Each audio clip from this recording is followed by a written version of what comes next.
Many of the world's spiritual traditions have a way of relating to the space that they live in, to the environment that they live in, that allows them to get the most out of that space for the sake of their, not only their regular livelihood, but also their spiritual cultivation and development. And in today's episode, we're going to be looking at some of the principles behind how we can relate with space in a meaningful way to get the most in our regular daily practice. Enjoy.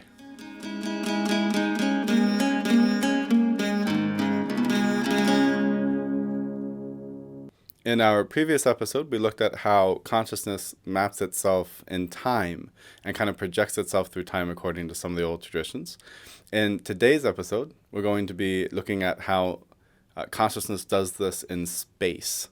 So we have to understand, before we can really get into this, that from many of the classic teachings, consciousness kind of maps itself in a holographic manner upon things, whether it's through time, whether it's through space. That's why, for example, there are similarities, if you look at the last video, in understanding how energy moves and functions throughout the month, how it moves and functions throughout the year, and how it moves and functions throughout the day. This is because it's kind of like a microcosm, macrocosm situation. The more that you zoom in, the more similar, it looks very similar to when you zoom all the way out and look at the whole picture. This kind of happens with space as well. When consciousness is interacting with a space, it projects a kind of map of space, a kind of spatial coordination in that area. And this really doesn't matter whether it's a huge geographic region, or it's your entire home, or it's just one room in your home. We can take the same basic map of consciousness on space and apply it. We can expand it or we can shrink it down. In today's episode, we're going to be looking at a few different approaches to this, but in particular, we're really going to be focusing on the Chinese and Taoist approach to this. And the reason why is because the other well-known system of doing this, which is called Vaastu, which is an Indian method, there's hardly any very good literature in English available on Vaastu. And so there's no way I can possibly do a comprehensive video on Vaastu, even with what little bit I've been able to find. Because even that would take, it's very complicated, very complex. It would take a long amount of time. And viewers who would be interested, which are mostly English-speaking viewers, wouldn't really have any other places they could go to learn more about it. So instead, we're going to be looking at Feng Shui, which is the more Taoist Chinese approach to understanding the flow of energy in space, which in some ways is a little bit more intuitive and simpler to grasp through the door than a lot of principles of Vaastu. Though I am going to be using a basic principle of Vaastu, that the magnetism and energy of the directions and the northern and southern courses of the sun are overriding factors in the whole area, as opposed to just which way your home happens to look or sit or face, which are some ideas we'll get into later. So I am going to be using some kind of basic Vaastu principles, but for the most part, we're going to be looking at Feng Shui because there is a tremendous amount of literature on Feng Shui. So for those who would be interested in studying this more, they'll have plenty at their fingertips, plenty of things that they can read and study to learn more about this. Feng Shui and Vaastu are both vast sciences. There is no way whatsoever I'm going to be able to do any justice to Feng Shui throughout the course of this video. What I'm going to try to do is give you a crash course, a kind of very brief introduction to some of the fundamental principles, and I'm going to keep it as practical as possible so that by the end of the video, you can draw up a basic, what's called like a flying star chart, a basic 9 palace chart for your home, for your practice space, and using some of the principles I'm going to be going over in this video, you can apply those principles to the room that you're practicing in or the space that you're doing your meditations in and figure out how to get the most out of that space. Even giving you an elementary introduction into these things is going to require that I move at kind of a quick pace. I've put together a bunch of kind of diagrams and graphs and things to help illustrate some of the things as I'm talking, but I advise you to pause regularly and take notes on the different illustrations and things that I present so that you can get the most out of the video, because we are going to have to move at kind of a fairly quick pace just in order to give a basic practical working framework of these ideas for you. Lastly, before we really start diving into some of the principles of it, I feel like I need to say that this is one of those things that can be very difficult to believe until you try it yourself. So this is the way that energy and things move within a space, though within the logic of spirituality makes sense, it can be difficult to kind of come to grips with. And so I'll try to share a few stories throughout the course of the teachings today to help illustrate just some of my own encounters with these things, because I really wasn't a big fan of the idea of things like Feng Shui and Vaastu early on. And then I started applying it to my own home and seeing how it could even predict to a large extent which areas of the homes people fought in the most, which areas of the homes people just intuitively decided to turn into lounge areas and rest areas, which parts of the homes. I had one place I lived where everyone tripped in this one place all the time. And all these things were perfectly explainable when you took some of the things I'm going to be going over in today's video and overlapped it onto the home. And even some of the remedial measures ended up fixing it totally. So it can be something that I find can be a little hard to believe in at times. But if you actually apply it and use it, you'll be quite surprised at how experiential the results of it are. So all that being said, I hope that you enjoy the episode. The first thing that we need to look at are the 5 classic elements of Taoist literature and really Chinese society as a whole. These things have also influenced Tibetan teachings as well. So when we look at the 5 elements, there's so much to cover here, there's no way we can possibly do it in a video. So what I've decided to do is give some of the basic character traits so that you can visually and audibly, psychologically try to identify which of these 5 elements you might relate to. Because in order to get anything practical out of the graphs and the teachings I'm going to be showing you here in a few moments, you need to have some kind of working idea as to how you place yourself upon that graph. In other words, how do you understand your relationship to the home environment after we've mapped out the energies of the home? And the way that we do this is by trying to figure out roughly which element we are. Now, there's many different approaches to this. Some of them are very elaborate and involve knowing different calendrical cycles called the stems and branches in Taoist tradition to help determine which element you were born under. But personally, I've never actually found the logic of that to be particularly insightful or meaningful, because people born in the same year vary widely, right? They change and they're very different from each other. So instead, I found it always a little bit more intuitive and very practical, and I've gotten very good results from it, to just try to figure out psychologically and physically the best you can which of these 5 elements you are. If you are one of those people who lacks introspection, this might be something to take this chart and talk to somebody whose opinion about you trust and see which one they pick for you.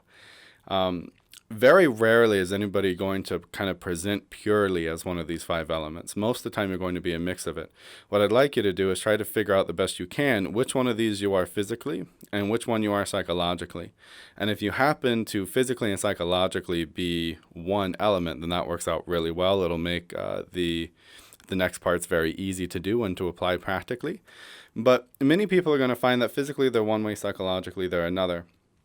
So I've given a few things to help with this. When we look at the body types here, these are the classic kind of Western approach to body types, the mesomorphic and endomorphic and ectomorphic body types, where the mesomorphic can kind of move in between. It can be a little larger or it can be naturally thin.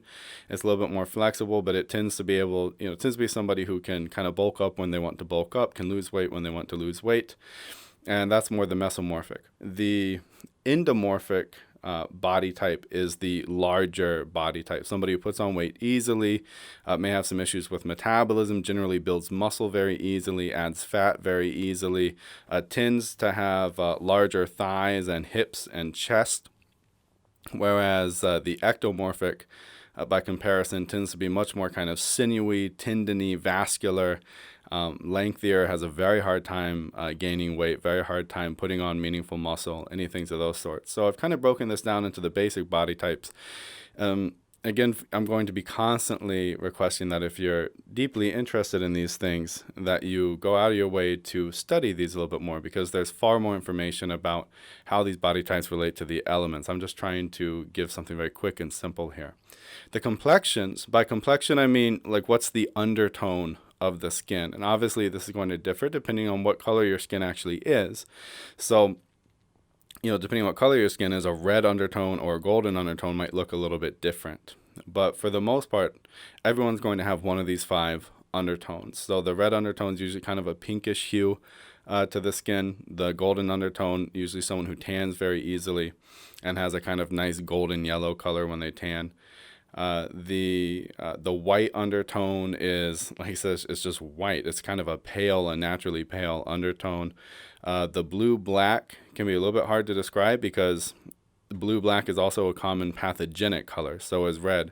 And so I'm not talking about somebody who has blue and black undertones because they're sick or because they're weak, they're emaciated, whatever the case may be. This is actually kind of a healthy blue-black undertone where it's just their natural appearance. It can be a little bit hard to describe. You have to see somebody who's like a true water type who normally doesn't tan very well and is very pale to kind of see the difference between a pale complexion that's metal and a pale complexion that's water. And then the greenish undertone, you'll usually see this in places like lymphatic areas and along the jawline, things like that, somewhat of a greenish hue, especially in the face. There can be a little bit of a greenish hue along the jawline and undertones in the skin. So that's part of the wood undertones. The characters here, I decided to use like the classic Greek character descriptions, but it's not quite as cut and dry as this. But in general, the fire element is a very like upbeat, extroverted, engaged, talkative person. So that's very much like the classic approach to the sanguine personality. The earth element, this is going to be a recurring theme throughout these, is that the earth element is fairly dynamic and flexible. It can partake a little bit of all the other elements. So somebody who's earth element could present a little bit with some of the signs of other elements, but they tend to be a little heavier, to have larger thighs and legs, to have a little bit more of a tendency towards that phlegmatic presentation of their body physically, a little bit more of an endomorphic form. The metal form, or the metal character, is much more melancholic. So metal is generally a very kind of stern, serious, straightforward kind of person. Not straightforward in a conflict way. That's more like the choleric wood element. Metal can be very blunt, very straightforward, very down to the point. And generally quite much more stern, much more stoic by nature. The water element is phlegmatic, meaning that it likes to take things easy, likes to move slowly, values rest and relaxation a lot.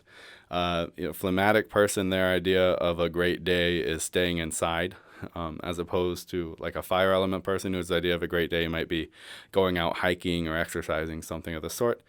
And then we have the wood element is choleric. Choleric is a little bit more in-your-face, confrontational, kind of loud. Generally, people can have a hard time sometimes relating to choleric people, but there's almost always one in a group, just somebody who's a little bit more abrasive. So metal can be very stern and directly to the point, but not really in a loud, obnoxious, abrasive kind of way. Wood can be kind of loud and obnoxious and abrasive. So that's the choleric disposition. And then there's voices that tend to associate these things. And this is a little bit more of a physical trait, even though you would think it's psychological. So we have for the fire element, kind of a very upbeat, excited, often fast-talking person. This is the sanguine personality, is very talkative. And then for the earth element, it's a little bit of a sing-songy voice. If you know anybody who is actually an earth element constitution, they have a somewhat kind of melodious, sing-songy, very whimsical way of speaking and moving through life. The metal element, like I said, a little bit more stern, serious, monotone often. The water element has a little bit of a groan, like a reverberation to it. And wood element is generally loud. It's loud, it's shouting, it's confrontation. That's the way. There's some people who they can't talk without getting really loud. And especially if they get a little excited, they're practically shouting at you. So that's an example of like the wood element and the choleric disposition. Once we have an idea about what element we are, we come next to this graph, which is a very important chart, is the relationship of the 5 elements to each other. There are deeper dimensions of these relationships. Every element has some kind of relationship to all the other elements. But for the sake of the kind of quick introduction to the basic principles of this that we're going to be going over in this episode, I've given kind of the 3 main things. And of these 3, for the sake of the technique that I'll be giving in the video, the first 2 are the most important, the relationship of nourishing and the relationship of draining.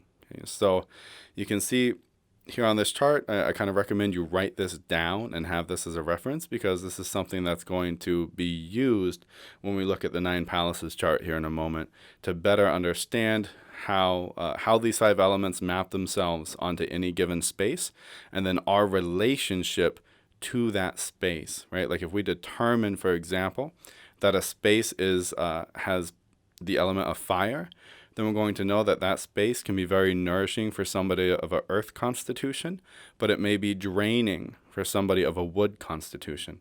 And again, often people will kind of psychologically be one thing and physically be another. And when that happens, you can end up with this situation where, say you have a fire part of the room, and if you're physically earth but psychologically wood, you can end up in a situation where it's a very relaxing room for you to physically be in, but you can't get any work done in that room. It's not very good for psychological activity because it's draining that wood element. And so this is kind of how we can begin to map and understand some of these things. The controlling energy is more about how do we redirect that energy. So say we didn't like that fire's in that corner, we want to do something about that, we can actually put something metal there, like a bell, that the fire element will kind of attack. And so then the fire element can't really do any other harm. Like it'll be harder for it to drain that wood element because it's trying to control the metal that was introduced into that area. So we'll talk a little bit more about that in a few moments when we look at some of the possible remedial things we can do. So this is a very important chart. You're going to need it to understand how you relate personally to the different spaces within your environment. Now that we've looked at these 5 elements and kind of tried to relate them to ourselves and make it to where we kind of resonate and associate ourselves with one of these elements, we can begin to move on to this next part, which is the 9 palace chart. So this is the graph, the basic layout we're going to use in terms of how consciousness projects itself or maps itself into a space. There's many different approaches to it. For example, in Vaastu, it's a 64 square grid. It's an 8 by 8 square grid. But in some of the basic Feng Shui methods we're going to be using and looking at today, it's a simple 3 by 3 grid. So we have a 9 square grid, and the 5 elements get laid out onto the square in a particular way that we're not really going to have time to go deeply into why they're laid out in this way. The important thing is going to be more about memorizing the fact that they are laid out in this particular way. So having figured out which of the 5 elements you kind of connect with the most, we now need to look at how does consciousness in the form of the 5 elements project itself into a given space, and how does our consciousness, resonating more or less with one of those elements, relate with that space. What we are looking at here is one of the oldest and most renowned talismanic images in the world. It appears across many different cultures, in Arabic traditions and Indian traditions, Chinese and Tibetan traditions, and especially in the Taoist cosmology and worldview. It plays an essential role in how the Bagua derived, how they understand the transformations of yin and yang, how the Book of Changes was derived, as well as just practical aspects of movements and different parts of Taoist ritual and numerology. It's called the 9 Palaces, but it has a number of names. It's often called the Loshu River Map, and or even the Flying Star Sequence. And those of you who are familiar with the Western Hermetic traditions or Rosicrucian traditions might recognize it very quickly as being the Saturn Kamea. This is one of the most prominent images of how consciousness projects itself into different spaces, one of the oldest images that is available to mankind. So what I've done here is shown you how this image relates with space. Now, this is the map really for the northern hemisphere. If you're in the southern hemisphere, you're going to use a kind of flipped and inverted version of this that I'm going to show you here in a few moments. But for the northern hemisphere, which is the one we'll be using for our examples, This is the basic interface of when we try to map the Lo Shu onto any given space. This is how we give it directional orientation. So one is the northern direction, and this is called the sitting position. This is a very yin, very protected, guarded, and darker, colder part of the chart. And really, if you're in the northern hemisphere, this is the side of the house that doesn't get sunlight all the time. Right? If you're in the northern hemisphere, the sun pretty much all year round is predominantly hitting the southern side of the house. So unless you're very close to the equator, it's unlikely the northern side of your house really gets too much sunlight. It's always the southern side primarily that's getting it. This is why the southern side is given the number 9, which is a fire number. So water here is connected to the north. It's very cold, very cooling, very supportive, very hidden. And the fire element, very active and warm and energetic, is associated with 9. And this is put in the southern direction. This is part of how we know that this is primarily the way we map it in the northern hemisphere. If you're in the southern hemisphere, it's a little bit different because it's reversed. The south side of the home is the one that is more yin. It's the one that gets less direct sunlight. And the north side of the home is the one that primarily gets that kind of solar, fiery energy. And then the rest of the directions are mapped out accordingly. So what you're going to do is, in our next thing, we're going to look at how do we map this now? How do we relate the 5 elements we were just looking at to this map? And when we do that, we will see not only how they overlay onto this grid, but also it'll give directional meaning to the 5 elements. And here we are when we relate now the 5 elements we were just looking at with this 9 palace diagram, with this 3x3 grid. So now we've given directional meaning and orientation to the 5 elements as well. Okay, so here again, like we were saying before, we have water in the north, fire in the south. And then in the eastern side, we're going to have primarily the wood element dominating. And in the western side, primarily the metal element dominating.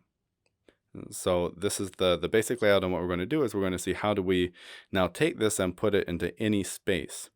Now, there's a few different approaches here. In many different Feng Shui traditions, it becomes much more complicated than this because what's called the sitting direction of a home is often treated to be different for every kind of home. You have to kind of try to figure out, based on how your own home is placed in your geographical environment, where the sitting one is and where the facing one is. And so that can end up being different from just a basic north-south axis. We're not going to be going into those more complicated aspects of it in this video. And honestly, in my experience, I've never gotten really tremendous practical results from those more sophisticated methods. I've always found that the basic magnetic orientation of our planet and which side of the home the sun is in being determined as the kind of southern facing direction if you're in the northern hemisphere. I've always found that to give incredible results in people's home. It's much more intuitive, it's straightforward, and it's certainly much easier to learn. So instead of coming up with a few different versions of the Lo Shu to overlay into any given space, we're just going to stick with this basic diagram. Here we've taken this basic 3x3 grid and we've put it onto a floor plan. So this is a floor plan I just took from online somewhere. It is mercifully square. Not everybody's home is nice and square like this and easy to place the Lo Shu onto. You're going to have to be a little bit creative. Again, if you have a little bit of a more difficult living space to try to map this out onto, I recommend you do a little bit of study, you read some books, and learn yourself how to manipulate the Lo Shu based on the direction of the home. For the sake of just demonstration here, I've taken a home that is not only nice and square for my purposes, but one where the entrance is actually the sitting direction, is actually in the north.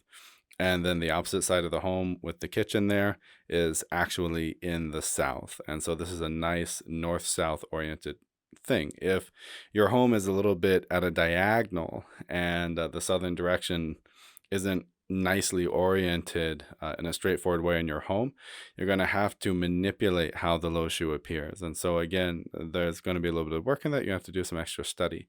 For the sake of just demonstrating the basic principles here, I've used a nice north-south oriented square floor design to illustrate it. So here you can see all I've done is I've taken the Lo Shu, the 3x3 square, and I've neatly applied it to the different rooms. And you are going to have places like in this floor design that I used.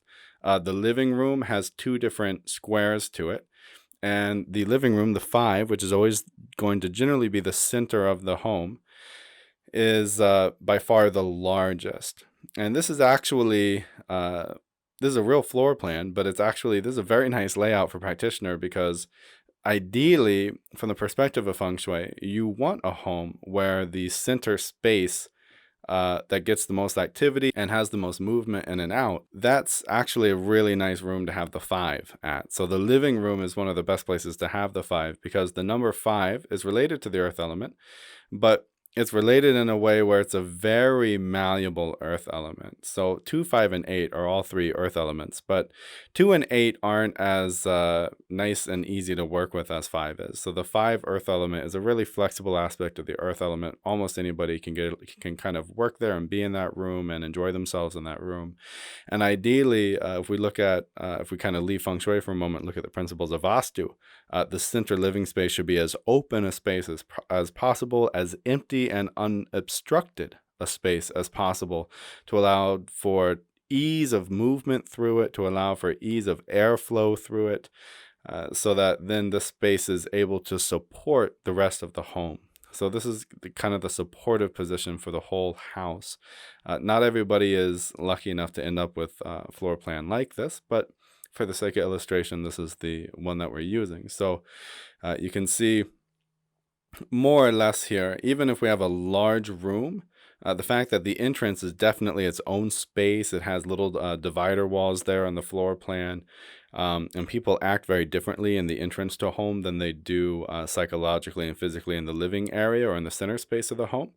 And then there's a little bit of a cubby. Maybe it's designed to be a study or something like that, where I've put the number 7. So even though there's nothing directly dividing it, when we have one large space like that, we're going to break it up so that it will fit into the 3x3 diagram.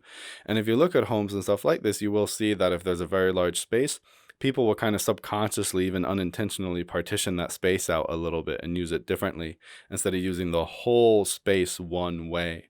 And one of the reasons for that is because that's how the Lo Shu maps itself into space. So even if you have one large space, there may be multiple energies at play within that space. But for the most part, this is a nice northern entrance, south-facing diagram here for us to map the Lo Shu onto. This is how those 5 elements map themselves or associate themselves with the Lo Shu. So here kind of, again, if you look at the diagram, and for whatever reason, I missed the number 9 here on this, so forgive me for that. The number 9 is fire. If you look at the Lo Shu diagram that we used earlier, you saw how the 5 elements mapped onto the Lo Shu. So the numbers here to the left are just a little reminder as a reference of that. You've already actually seen how the elements associate with the numbers. One of the things to remember about this list here is you can see it's not very even, right? The water and fire only get 1 number. Earth gets 3 different numbers, and wood and metal both get 2. And there's some different reasons for this that are far beyond the scope of this episode to really go into. For the sake of our video, the main thing to keep in mind is that in general, odd numbers are seen as more auspicious. They're seen as kind of giving blessings easier, or the more positive sides of those energies. And even numbers tend to be less auspicious. So if we're looking at a room and say both are wood, and wood is very good for us, we're going to choose maybe a 3 instead of a 4, because the 3 wood is used to indicate in the Lo Shu map a number or an energy that's a little bit more auspicious and easier for people to work with. Whereas if wood was maybe detrimental to you, you would want to try to find a way to do nothing at all in a number 4 room, because that wood element could be particularly harsh, whereas you still might be able to use a number 3 room if you can just do some remedial work within it. So if we look at this, we can see kind of how these elements end up being mapped here. And what I want us to be mindful of here for the sake of our episode is the number 7. So we're going to be kind of using an example here. If the resident is a water element constitution, especially physically, and so as much as possible, we're going to kind of prefer the physical constitution over the psychological one. The psychological one can actually change quite a bit throughout life, whereas the physical one remains fairly constant throughout life, if not totally constant for most people. Here, we're going to be looking at number 7 because based on the graph we were just looking at, if we look at number 7, we know that this is a metal room. And of course, we have 2 metal rooms. We have number 6 and we have number 7. Why is that important? Well, if you remember one of the first charts that we looked at, metal is a very nourishing, supportive element for the water element. So if we have a resident here in this floor plan who is a water element constitution, we're trying to look at, well, what is the best room for them to use for meditation? And we have the 6 and 7. Now, this is going to be a little bit up to the person. I would argue that the bedroom is actually going to be very nice for them, and they should use it to sleep in because it's the bedroom. You have the bathroom there, and it's a bedroom that'll actually be very supportive for them. Some people may really prefer the privacy of having a separate room. We can see where 7 is open to the space. So that's a little bit up to you. But for the sake of this chart and for the sake of this episode, we're going to be assuming that the practitioner, the resident, decides to use room number 7. So of all the rooms in this house, some are less problematic, some are more problematic. Thankfully, 2 of the more problematic numbers, are which are 3 and 4, for a water constitution, are in the bathroom and the laundry room. And both of those are unlikely places to set up a meditation room. So again, in this chart, it just happens to work out pretty well that the most supporting element for water constitution, which is the metal, is just so happens to have its own bedroom and its own little nook here, its own little part of the main living room. With the basic principle we were looking at before, we're going to prefer, in this example, the auspicious odd number as opposed to the less auspicious even number, and set up the kind of side of the living room there as a little meditation nook for regular practice. Having chosen space number 7, so the part of the house that was associated with the number 7 and with the metal element, having chosen that as the meditation room, now, like we were saying at the beginning, these things can be mapped across any size space in a kind of holographic manner. So now we're going to map the low shu again just into that meditation space. And when we do this, again, we can overlay the elements and be mindful of which elements are associated with which parts of the room, keeping the room in a kind of north-south orientation, which is the same orientation as the rest of the home. If, again, if for whatever reason this house wasn't in, or this room wasn't in the same orientation as the rest of the house, you would have to kind of manipulate this diagram in a bit. And that could make it a little bit of a pain. So you'll have to study a little bit about, again, how to manipulate or how to turn the diagrams in a certain way. One of the first things that I've done here is I've put the altar on the northern wall facing the south. So notice this is the same as the sitting and facing directions. This is the position of the emperor in traditional Chinese doctrine, and as well as in Vaastu traditions and many aspects of Indian temple architecture, the deities are in the north facing the south. So this is kind of a position of power, the southern side being more receptive to the energy of the north. And we can take advantage of this when we set up our meditation room. And if we have a north-facing wall that's nice and practical for the use of our altar, it's a really nice place to put the altar, especially if we're working with an altar in a kind of worship tradition where we have different deities and things, and we're doing bhakti yoga or whatever the case may be. The deities and ancestors can be put there in the on the northern wall. Though in some traditions, the deities would go in the north, and then ancestors and things would go in the south or the southeast. And what I've done here in this room is I've decided, remember how good number 7 was for this water element constitution? I've decided to put the asan, the actual meditation seat, in this part of the room connected to the number 7 again. So I'm really taking advantage of the fact that for the water type person, metal, this number 7 is very supportive, very nourishing, and I'm setting up the place where I'm going to be spending the most time when I'm in my meditation room. I'm setting that spot up, which is where my asan is, where my meditation cushion is, in this number 7 square, roughly. And again, these aren't actual partitioned out spaces within one room, right? These are kind of imaginary lines. You have to just look at the room and try to figure out how would this grid overlay onto the room. And I've put the open space there, the number 5, kind of like I was talking about earlier, where the principle of number 5 being open and to allow free movement between the different parts of the home. The same thing applies to any single one room. It's nice to have the number 5 square open so that energy and air can move freely within that space. So I've left that open. And we're going to assume, for the sake of this room, that the entrance happens to be roughly, or the main way I'm going to walk into this room is going to pretty much always be in this number 3 square. Now, that was actually a little bit problematic. If you remember, the number 3 and the number 4, being the wood element, can be a little bit draining on the water element. So what I've decided to do here are some basic remedial things. And again, unfortunately, there's not enough time with the way I do these episodes, trying to keep them roughly around 30 minutes. There's just not enough time to try to actually go into detail with the different remedial measures. But thankfully, they're fairly straightforward. If you just figure out what some of the basic attributions are, fire is obviously fire. Water is obviously like water fixtures and objects, or a little like water movement thing, a little pond or a little waterfall fixture or something like that in the home, even something very small, some kind of moving water will activate that element. For wood, obviously we have plants.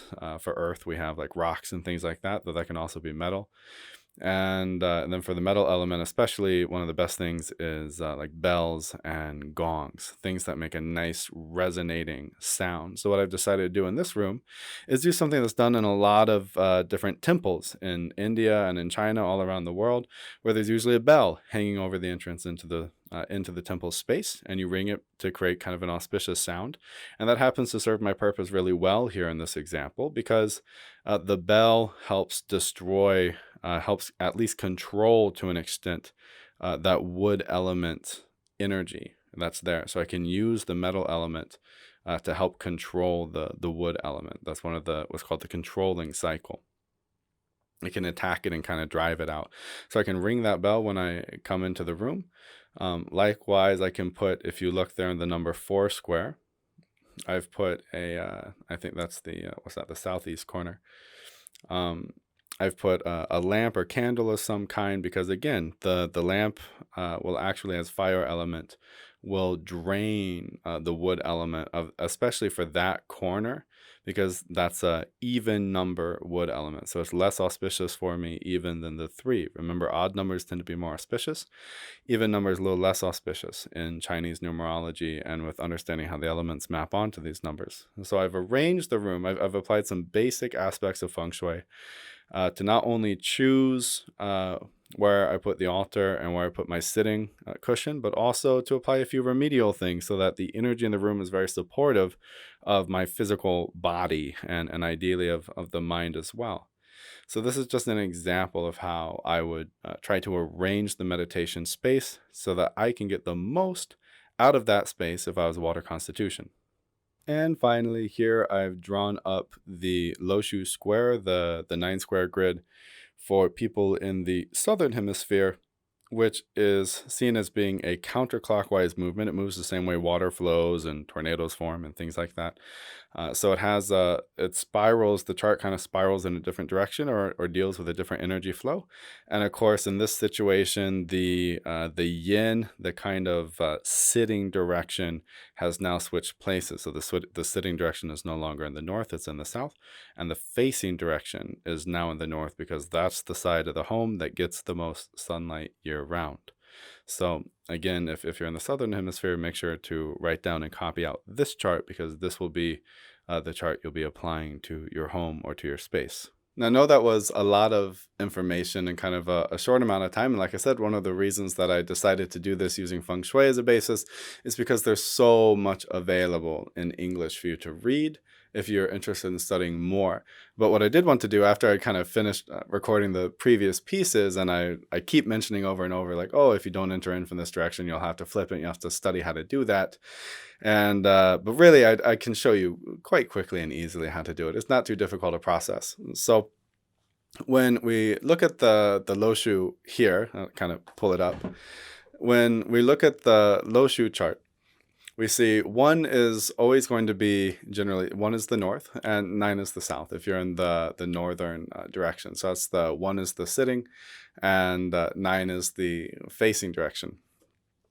And so if you don't enter into your home, like if your home isn't oriented on this north-south axis, okay, then what you're going to do is you're going to have to shift the chart over. Now this is pretty easy if you enter in from one of the cardinal directions. If the house instead you enter into the house through the south or through the east or the west, you're just going to flip the chart. So if you enter into the home, for example, from the western side, then when you're standing in your front door looking inwards to the home, you are standing on the number 7.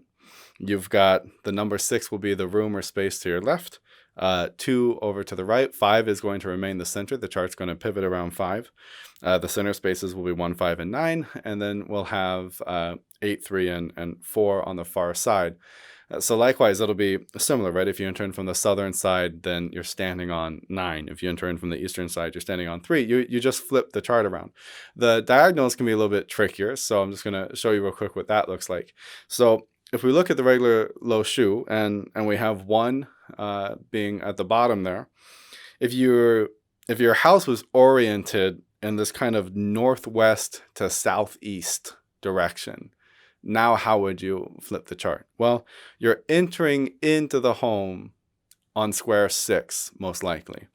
And so that's going to put 1 to the left, and it's going to put 7 to the right.